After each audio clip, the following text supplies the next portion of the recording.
Hoy en Virtus conocerás la vida de San Alberto Magno, doctor de la Iglesia, un ejemplo de fe, humildad y amor a Dios.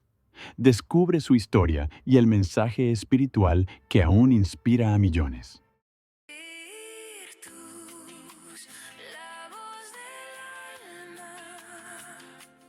En los albores del siglo XIII, cuando la luz del conocimiento aún luchaba por disipar las sombras de la ignorancia, nació en Lauingen, Alemania, un niño destinado a iluminar el mundo con la sabiduría divina. Alberto, hijo de una noble familia, creció entre los campos dorados y los bosques frondosos de su tierra natal, pero su corazón ya anhelaba algo más grande. A los 17 años, dejó atrás la comodidad de su hogar para unirse a los dominicos, una orden dedicada a la predicación y al estudio. Los monjes, al ver su inteligencia aguda y su sed insaciable de verdad, lo enviaron a París, el centro del saber medieval, donde las mentes más brillantes de la época se reunían bajo las sombras de la Catedral de Notre Dame. Allí, entre pergaminos polvorientos y debates apasionados, Alberto comenzó a tejer la red de su pensamiento, uniendo la fe con la razón, la teología con la ciencia. Pero su mayor desafío aún estaba por llegar. En las aulas de París, Alberto se encontró con un joven de mirada penetrante y palabras afiladas como espadas. Tomás de Aquino, su discípulo más brillante, llegaría a ser conocido como el ángel de la escuela, pero en aquellos días era solo un muchacho de 20 años que cuestionaba todo. Alberto, con paciencia de sabio, guió a Tomás por los laberintos del conocimiento, enseñándole que la verdad no teme al examen riguroso. Juntos recorrieron los caminos de la filosofía griega, las enseñanzas de Aristóteles y las profundidades de la teología cristiana. Alberto, con su voz grave y su mirada serena, decía: «La fe y la razón son como dos alas que elevan el alma hacia Dios». Pero no todos compartían su visión. Algunos lo acusaban de mezclar lo sagrado con lo profano, de profanar la pureza de la fe con el polvo de la ciencia. Alberto, sin embargo, sabía que la verdad no puede dividirse y que Dios, creador del cielo y la tierra, también había puesto en el hombre la capacidad de entender su obra. La tormenta se acercaba y con ella la prueba más grande de su vida. La Universidad de París se convirtió en un campo de batalla.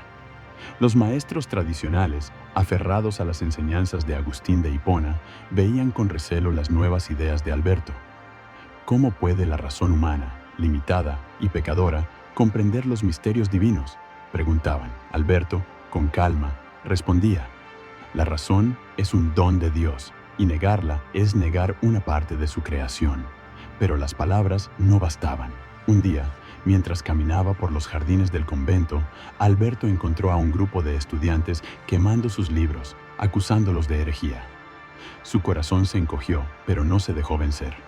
Esa misma noche se arrodilló ante el crucifijo y oró: «Señor, si es tu voluntad, que mi vida sea un testimonio de tu verdad».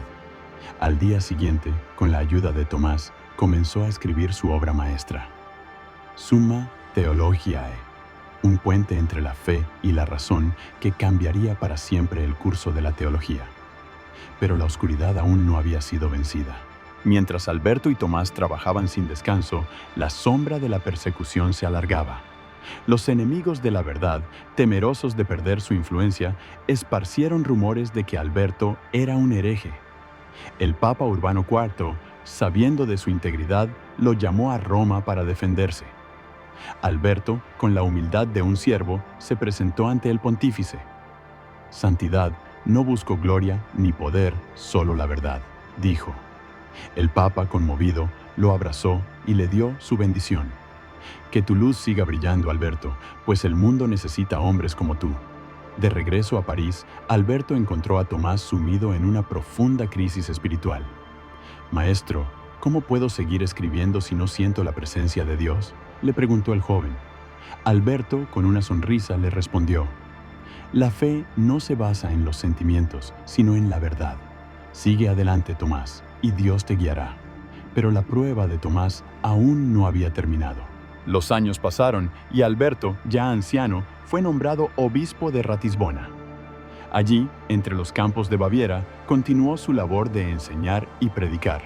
Un día, mientras caminaba por el bosque, se encontró con un lobo feroz que amenazaba a un niño. Sin miedo, Alberto se acercó y con voz firme le ordenó: «En el nombre de Jesucristo, aléjate de este niño». El lobo, para asombro de todos, se alejó mansamente. El pueblo, al enterarse, lo aclamó como un santo. Pero Alberto, siempre humilde, decía: «No soy yo, es la gracia de Dios que actúa a través de mí». Mientras tanto, Tomás, ahora un hombre maduro, había completado su obra maestra, la Summa Theologiae, y se había convertido en el faro de la Iglesia. Alberto, desde la distancia, lo observaba con orgullo.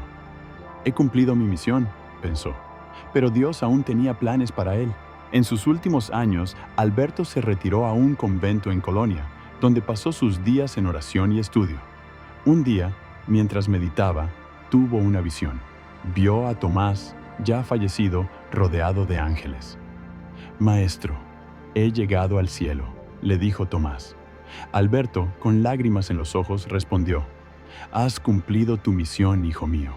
Ahora descansa en paz». Poco después, Alberto enfermó. Sabiendo que su fin se acercaba, reunió a sus discípulos y les dijo: «No teman, pues la muerte es solo el comienzo de una vida eterna». El 15 de noviembre de 1280, Alberto Magno, doctor de la Iglesia, cerró sus ojos para siempre. Pero su legado vivía en cada corazón que había tocado, en cada mente que había iluminado. La luz de su sabiduría seguía brillando, y seguiría brillando por siglos. Pero aún había una última lección que el mundo debía aprender. Años después de su muerte, Alberto fue canonizado por el Papa Pío XI. Su vida y obra se convirtieron en un faro de esperanza para todos aquellos que buscan la verdad. Hoy, su fiesta se celebra el 15 de noviembre, recordando a un hombre que unió la fe y la razón, la ciencia y la espiritualidad. San Alberto Magno nos enseña que el conocimiento no es un enemigo de la fe, sino su aliado. Que la verdad, como la luz, no puede dividirse, y que Dios, en su infinita sabiduría, nos ha dado las herramientas para entender su creación. Así, con el corazón lleno de gratitud, recordamos a este gran santo, cuyo legado sigue inspirando a generaciones. Que su ejemplo nos guíe en nuestro propio camino hacia la verdad y la luz eterna. Cada día compartimos una historia diferente, así que no olvides seguirnos para no perderte la próxima.